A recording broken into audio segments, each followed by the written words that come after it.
Hello and welcome back to another episode of The Real Franchise, a series designed to deliver real information, real answers and real insights into franchising. The series is brought to you by James Home Services Australia. I'm the CEO and Ian is one of our dedicated business coaches. Now, if you've been hanging around the traps for a while here, Ian will not be a familiar face to you. We have swapped it up today. We have booted Justin to the side, replaced him temporarily with one of our business coaches because today we are going to go unscripted and unplanned into the world of one of our business coaches. We thought that it would be a lovely idea to actually give anybody listening the opportunity to meet and hear from the sort of people that work alongside the business owners of our network to help them build their businesses. So, Ian, welcome to The Real Franchise. We're going to start right back at the beginning, which is quite a few years ago for you.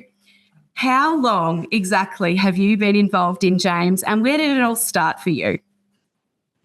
Wow. It takes me right back. We started, Lisa and I joined James Australia Day 2008 was our opening day. We had back then we started as were regional franchisors, and our training was actually 2 weeks, and it was a grueling 2-week process. We were at the then head office at Mooloolaba in Queensland, and we had to learn a script for the presentation. Justin, he would remember that too. And it was a very grueling week. But we've been hanging around James since then, really. Yeah. So 2008, that is almost 20 years ago. That's quite an incredible milestone. And over those years, you have worn almost every hat there is to wear in James. But when you started, what made you make the decision to join James as a regional franchisor at the time? For me, it was the system. I was actually, oddly enough, I was part of another business at the time. It was a business that was with some other guys, and they dispatched me to go and find a business system that we could emulate or look at. And I was basically sent on an industrial espionage mission. It's true. And wow. Yeah.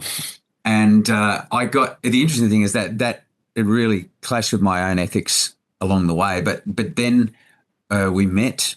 I'm trying to remember. She was a sales consultant. I can't remember her name now, but she came and gave us this presentation at our own home, and we sat. And I was really impressed by the whole thing, how the system worked and all that sort of stuff. I realised how little I knew. I was an accountant back in the day, and I was but a tax accountant, and I really didn't have a great deal of experience in business on my own right. I'd never been in business myself. So we looked at this, and the whole system was really simple, and it was really elegant, and it just was really like laid out so that you didn't have to be a genius to understand it. But there was a lot you could really sink your teeth into, and I kind of fell in love with the system then. And the odd thing is I jumped ship from the business that I was a part of and joined James over the course of the following several months. You know, that we actually met the founder, Robert James, at the time. There was a whole bunch that made me feel like it was a great system, and it's something it's nearly been 20 years that it's had a pretty profound effect on my life. So the place that you worked for must have felt almost a little bit sheepish when you went back to them and said, hey, actually it totally backfired. I have found an appreciation for this system, and actually I want to go and work it and make a business of my own out of it. Yeah, that wasn't the expected or hoped for result. No, I didn't. Oh, I'm sure. Not only did they not get it, but I ended up jumping ship. Yeah, like I said, it ended up being an integrity piece. I think I felt like the integrity of the system that I was looking at was actually better than the one that I was in. And I think at the end of the day, that was probably the swinger, as well as the system itself was great. Don't get me wrong, it was and it's this, look, it's more or less the same system that we use today. It hasn't changed. I mean, the way we do it has changed so much, but effectively what we're doing is still the same system that I learned back in 2008. Yeah, it really is, isn't it? So let's fast forward. You spent a number of years building a region with your wife and supporting so many business owners through that region. You then swapped hats again and became a service business owner, and you took up a lawn and garden care franchise and operated one of the most successful lawn and garden care franchises in our network for quite some time. And I'm going to fast forward us through that because I know we're going to come back to that time and time again in our conversation. But I want to move us to today and what you do today, which is one of our business coaches. Now, for anyone listening who hasn't really maybe listened to much from us before, in our network, when a business starts with us, we set you up with a business coach, and that person is your lifeline. They are your trainer. They are your go-to. They are your person who can answer almost any question that you have. They are your accountability buddy. They are everything that you might need. They are your business development coach. They will help you with everything from your personal budget all the way through to the technicals of operating your business. Our business coaches are incredible people.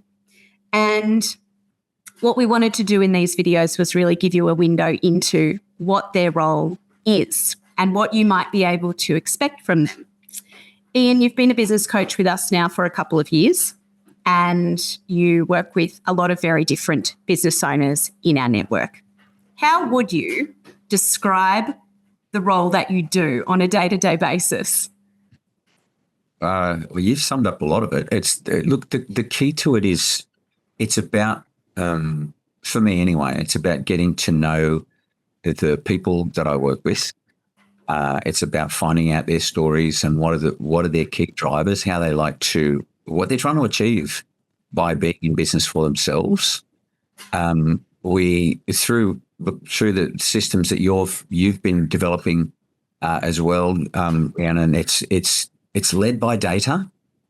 So we can actually, with the systems that we have on board with the Butler system and the kind of customer management systems, we have access to a great deal of data that we can use to sort of fine tune and pinpoint. I suppose we can have a look at what's happening in our franchisees' businesses, and we can say, okay, these are areas that we need to have a look at, delve further, more deeply into, and say, but then we always come back to the why. If something's not happening, if something's happening well, it's an easy one because we can see things are being done. But it's usually when something is maybe not happening so much, that's when we get to go on a bit of an exploration as to why it's not happening, especially if it comes into contradiction with the way they say that the things that they want to have happen in life. So we're actually trying to find out what it is that is holding our people back, and the struggles that they're trying to overcome. Sometimes they're rooted in fears or other experiences that they've had. There might be some logics running around in their head, things that we've got to actually challenge at times in them.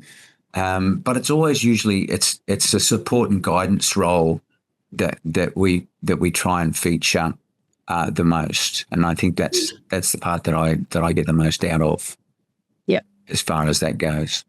Yeah, I'm going to come back to the why, and I want to talk about that in a little bit more detail in a minute.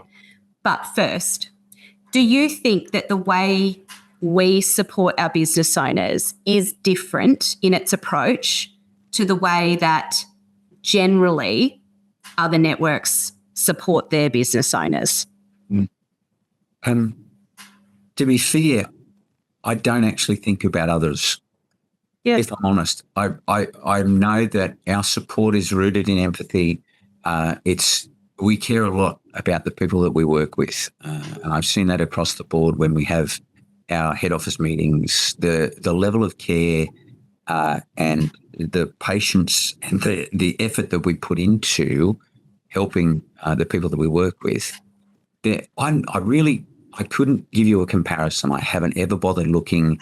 It's not something that I even think about. We're not in a race against them.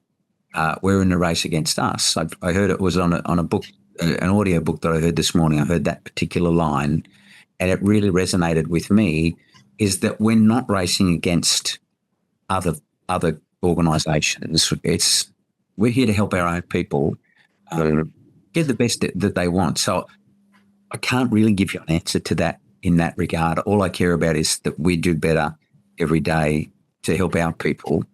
We're learning. We're still learning. I know I've got a lot of learning to do now because the system that we're now developing, we're actually improving as we go every day, and it's exciting. It's an exciting time to be in our business anyway. Yeah, it is. And I think that actually there was an answer in that answer, which is that we are absolutely focused on what we do. And I think you're very right. We're not in a race against others. Others are out there and they're doing what they do, but we are, in a way, so insular to focusing on improving our own practices almost on the daily that what others are doing doesn't really register too much for us, which is such an advantage for our business owners because we're genuinely focused entirely on them and their outcomes and how we can improve what we do to support them rather than us just feeling like we're in a race with the competition. Yeah, that's a lovely thing. If a business owner is starting with us, what generally does those first few weeks of engagement with their business coach look like from an onboarding perspective? A lot of people often, when they're chatting to Justin throughout the information process, they're concerned that they're not quite sure when they should register their ABN. They're not quite sure if they need insurance. The bigger question for them is, I've never done this before. I don't know what to do. Can you talk us through what you do to support someone in those first few weeks, even before we get to training? Sure. We start with a preliminary, even a pre-approval. They meet with the business coach even before they get a chance to sign on or begin anything to get any kind of information that's pertinent to them actually beginning their business. We have a pre-approval meeting so that we can actually get a feel for how they belong and whether they belong or not, whether we're a fit for them, whether they're a fit for us. It has to be mutual. Because of the way that our business is structured, the way we run, our model it runs.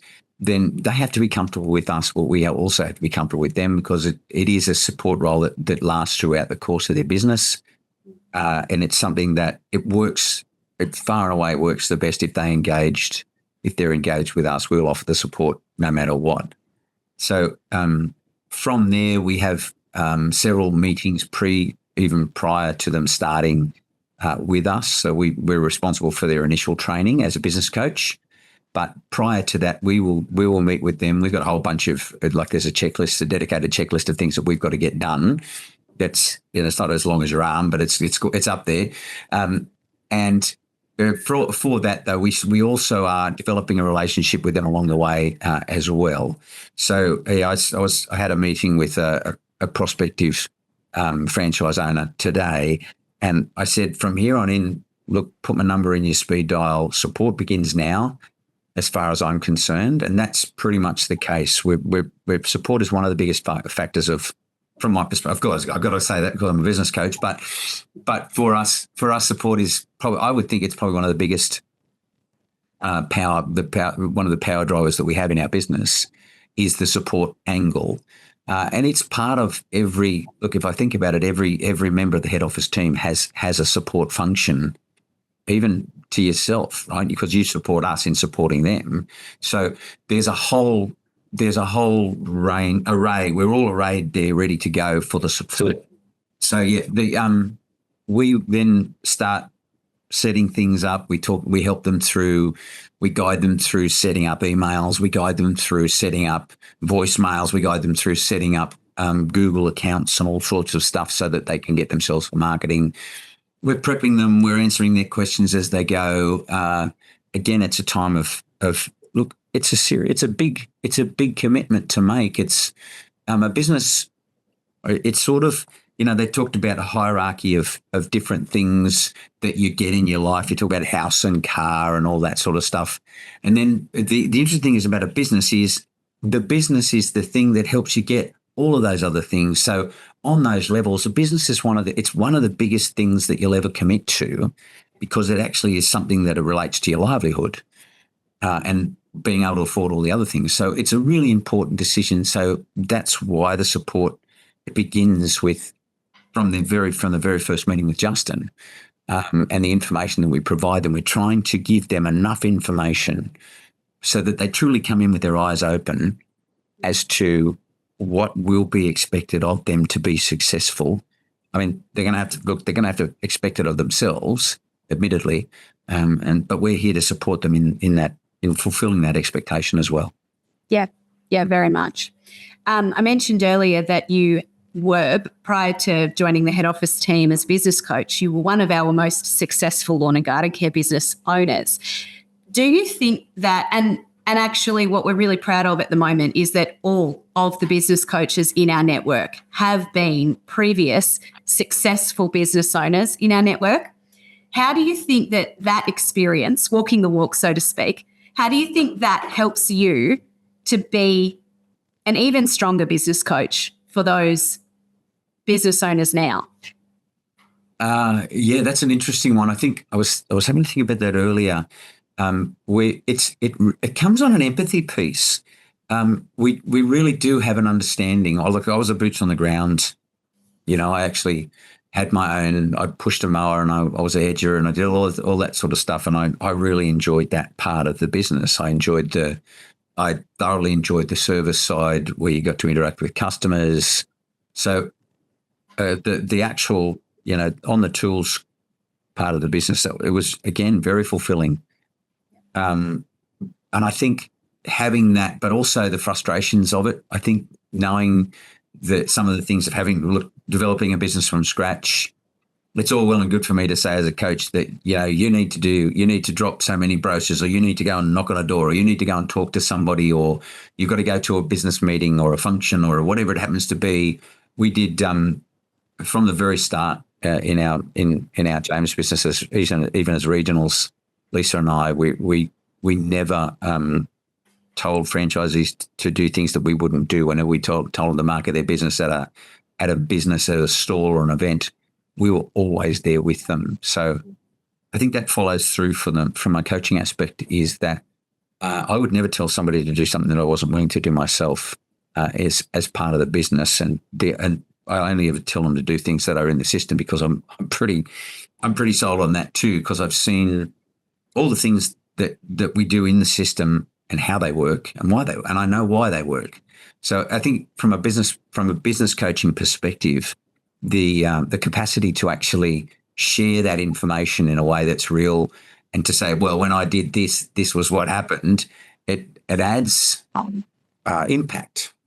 Definitely adds impact to some of the things that I'm trying to tell people, and it helps me very much with the why they should be doing what I'm saying. If I'm giving them advice, then it's genuinely and generally from I've been there, and this is what happened when we were there. Like, I haven't done everything in the business, but I've done a lot. Been there, done that, bought the T-shirt. I think it's very powerful when you're working with someone. Yeah, exactly. Still wearing the T-shirt. I think it's so powerful when you work with people to be able to be compassionate to the situation they are actually in at the coalface of their business every single day, but also to be able to guide from a position of, hey, I've been where you are. These are the things that I did. These were the outcomes I got. This is information. You're your own person. You're your own business. You can do with it what you will. But that guidance is coming from a place of realness. And I think that there's an awful lot of value to that. That works for successes as well as failures. Like I've done a lot of things that didn't work as well, and I can say that when we tried that was the result, and it probably wasn't what we wanted. But so there's pros and cons to the both. So that's the education of it as you learn. Sometimes having done is a really good teacher going forward. Yeah, I agree. It's easy to talk about the way that we support people who are doing really well. I actually would like to spend a couple of minutes talking about the way that we support people who aren't quite getting the outcomes in their business that they expected or that they wanted. Mm-hmm. Do we just leave them out there in the middle of the ocean to fend for themselves? What is our approach, your approach, when someone just isn't getting off the ground as quickly as they would have liked? I think one of the key things that we want to do is find out why they're not. The key is to find out what part of, look, we teach on a system. Okay, the system is a set of steps that if you follow in order, in the right order, then they will give you the highest chance of success as a business owner, especially in a service-based business, which is what this is. So if then that is the fact that there's the system there, if we can find out then what the things are that are holding them back, it's empowering for them too, even though it might not feel like it. If we can say, if something's not working, then it's something that I'm either doing wrong or I'm not doing. And then that then means that you have the capacity to change that and change your results as a result of that. Whether, that if it's something that's out of your control, then it's literally out of your control. You can't fix it. Right. The fact that when, as business coaches, we can actually guide them to a point where we can say, look, if you did this, or if you stopped doing this, or something of that nature, then you would actually you'll end up being able to change your result. The definition of insanity is doing the same thing overwards and expecting a different result. That sort of thing. So then we can help them change what they're doing to achieve a different result, a more desired result. It's the other thing is it's not a disciplinary thing. It's not meant to be, you must do this. It's, if you do this, then your likelihood of success is much greater. At the end of the day, the people that we work with, they're grown-ups. Yeah. And they have the right to do what they want to do, but be accountable for the results. As a part of that, as an offshoot, sometimes that can be the hardest thing to accept. Is my own role in the situation.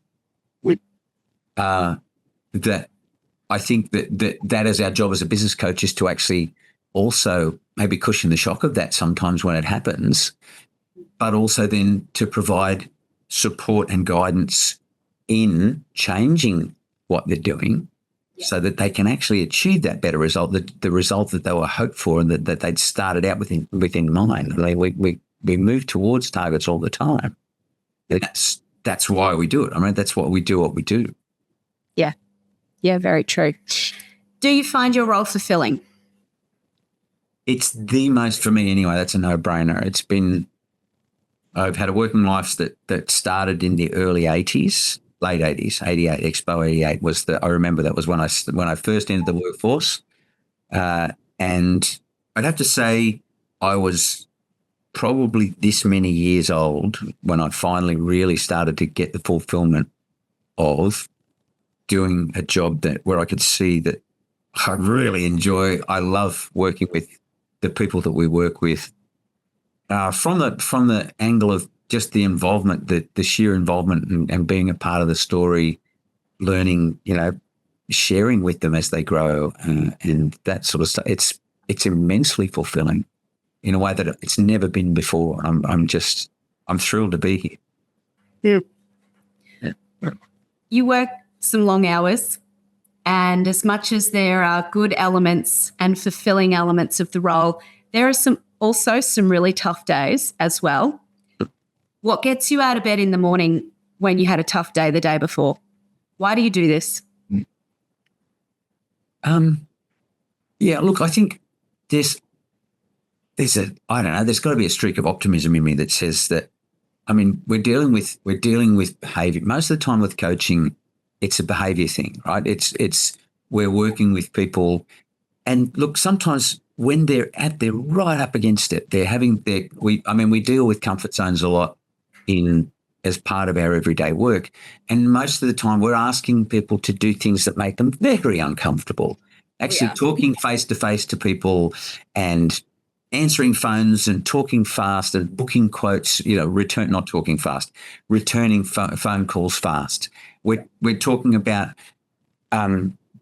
quoting face to face. We're talking about learning things and learning on the go sometimes. I mean, even as a lawn and garden guy, there were jobs that you come to where you're looking there and you're making a guess.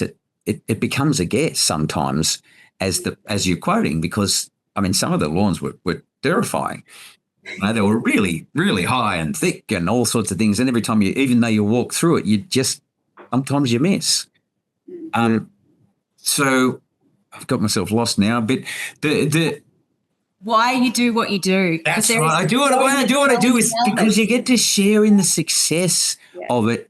You get to support them through the difficulty. Look, it can be tough. I mean, especially if you've got empathy for the situation and you feel for them. Sometimes it tears your heart out when people are struggling and you want to go and give them a cuddle, or you want to help them, but in the end you have to actually get to a point where you help them help themselves. Yeah. We can't. At the end of the day, they're in business for themselves. Our role isn't to dig them out of the hole. Look, we can get down in the hole with them and then help them find the way out.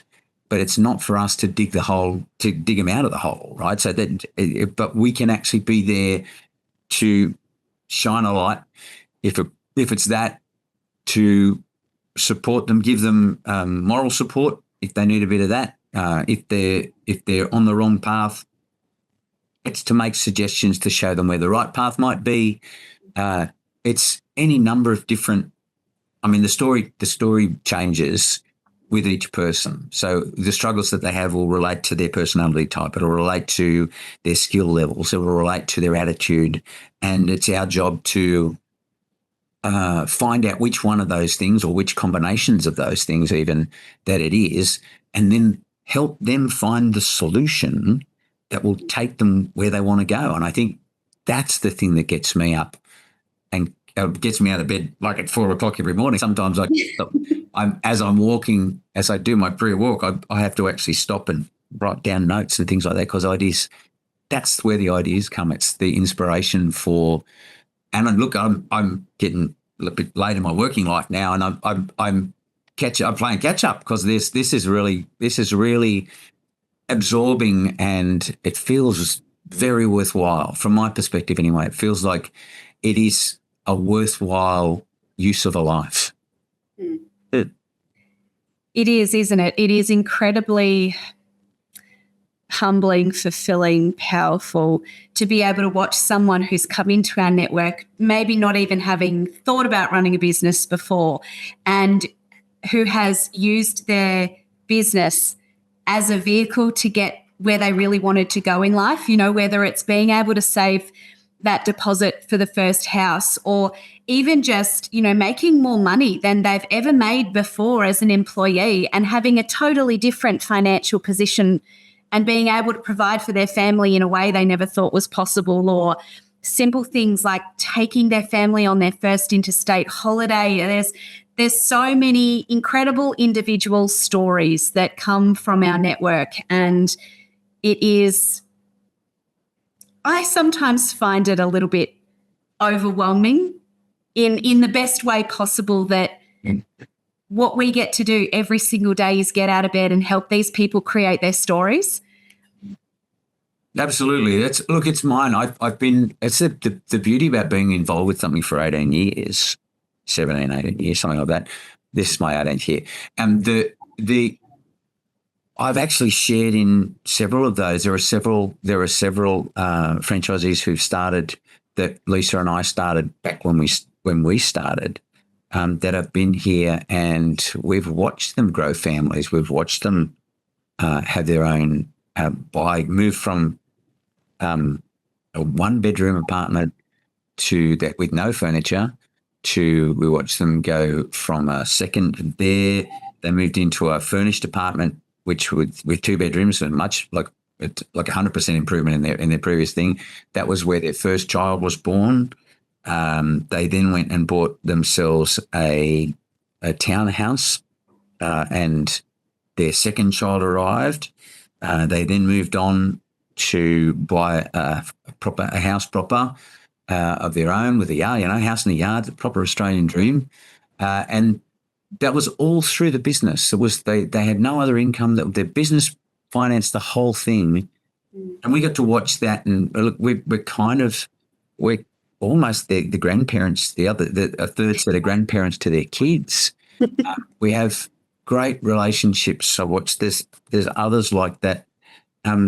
Here's the thing that I had a thought about today is they talk about, start a legacy item is starting something that you probably never get to see the end of. Well, we're at my own stage of there are people that I'm starting today that I'm not going to see the end of where their story goes, but I get to share along the way, and it's nice to think that I've played some sort of part in wherever their story takes them.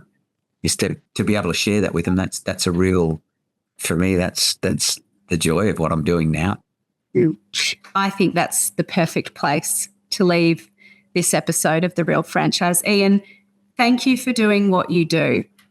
The passion with which you work with our business owners, the dedication that you show them, and the absolute care and commitment that you display every single day is incredible. It is a level all of its own. And there are so many business owners in our network who I know are incredibly, incredibly grateful for your guidance in their journey. And I know that we have so many more business owners to come in the future that will also hugely benefit from your skills and your expertise and your care. So thank you for taking half an hour to share a little bit of a window into your world with us. And thank you for being one of our incredible business coaches. More than a pleasure. With that, we're going to leave this episode of The Real Franchise right here. Hopefully you will join us for the next one very soon.